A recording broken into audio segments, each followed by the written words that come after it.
Welcome back, Trinidad and Tobago, and joining us via Zoom this morning, Chef Jason Peru, and he needs no introduction. He has been on CNC3, and he's one of the celebrity chefs in Trinidad and Tobago. He's associated with so many of the big culinary brands in our country, but he took his star power over the last week to do good for those who need it most. And we've made the point that there are thousands of people in this country who are on the brink of starvation. This is not a conversation for politics or who's doing what, but a conversation as to what we are doing.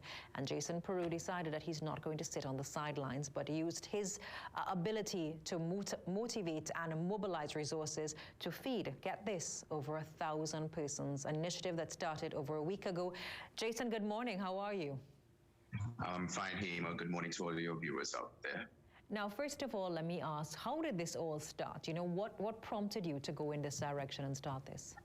You know, any time of peril in this country, whether it be tropical storm, floods, whatever the case is, we always find that our citizens may find themselves in a difficult situation, obviously affecting their homes, even feeding their children. However, at this point in time, it really crippled not only our country, but the rest of the world.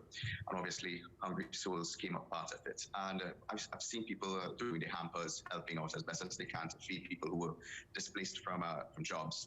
And as a chef, I thought, you know, it would be great for me to be able to contribute to that. Let me be able to harness my skill, my ability, my talent as a chef, and feed as many people as possible.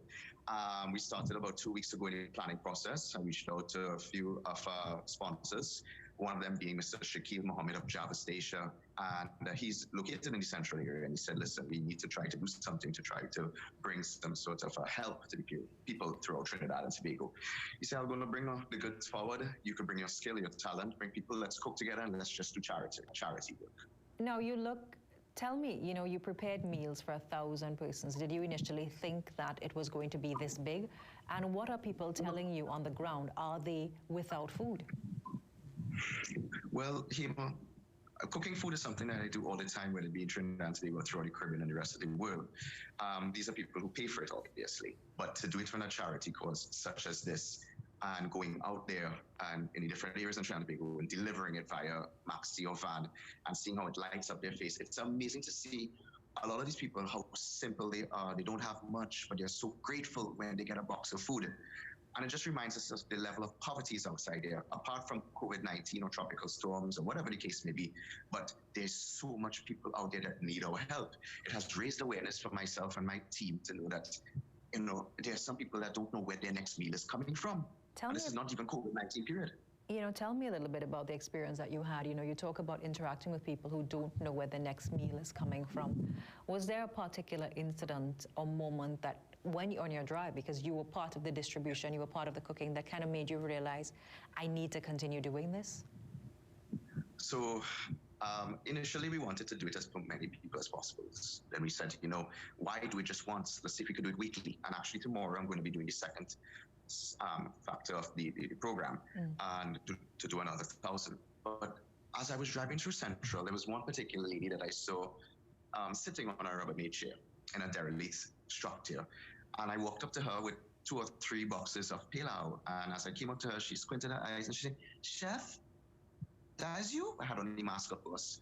I showcased it. And she said, oh my God, what? And I explained to her what I was doing. And for about 3 minutes, she explained to me that for the past 4 weeks, she has been displaced from her job.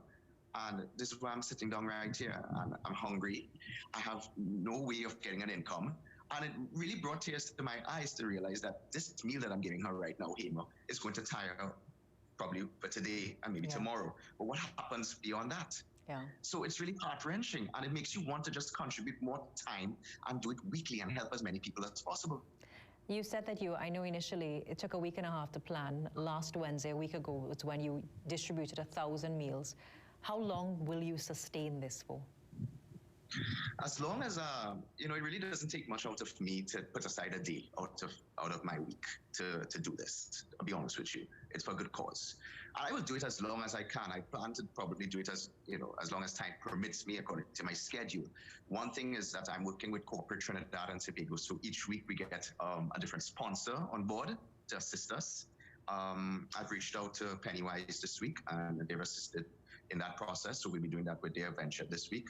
And who knows, maybe next week. So anyone who wants to help and assist us, and the financial aspect of purchasing the raw ingredients, that says I'm going to the vendors, the farmers. I'm not even going to the big brand supermarkets. I'm still supporting the vendors, buying the produce from them and the meat from the local depot to get this done. So everybody wins for this at the end of the day, and we put a smile on people's face, and they are able to feed themselves, at least for that day. Jason, I do have to ask, you talk about this, you just realized the depth of the situation, but let me ask you, there is a lot of, you file your nomination papers. This is one of the seats that is obviously looking under the UNC.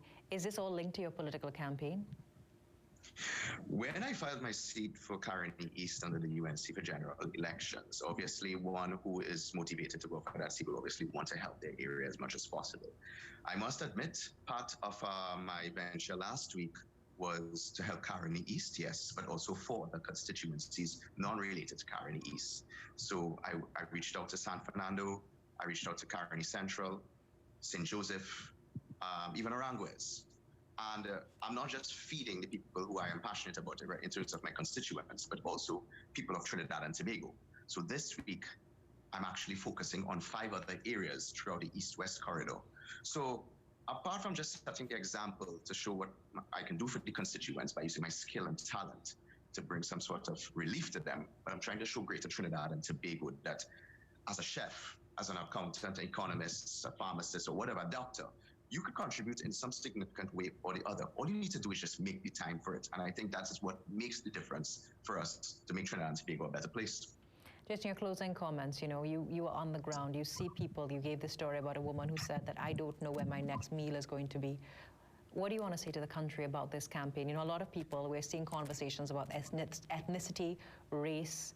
While there are people that are starving, you have been identified as one of our COVID heroes this morning. What do you want to say to the country? Apart from looking at politics, race, economics in this country, poverty is a real situation that exists in Trinidad and Tobago and throughout the Caribbean.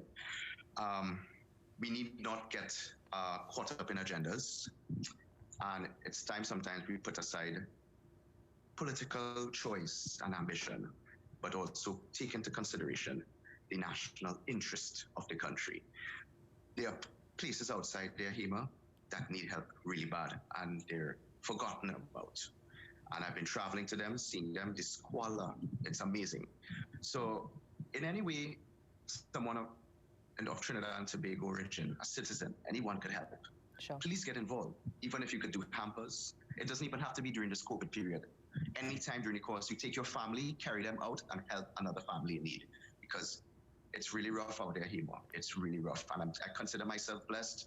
I consider yourself blessed, and many people who are watching this program right now to have a television set to watch this, because this is geared towards them, and probably a lot of them cannot even see this program at this point in time. Jason, I want to thank you, and again, congratulations to you and your team. As you said, this is not about who is doing what, but what we are doing to help those in need.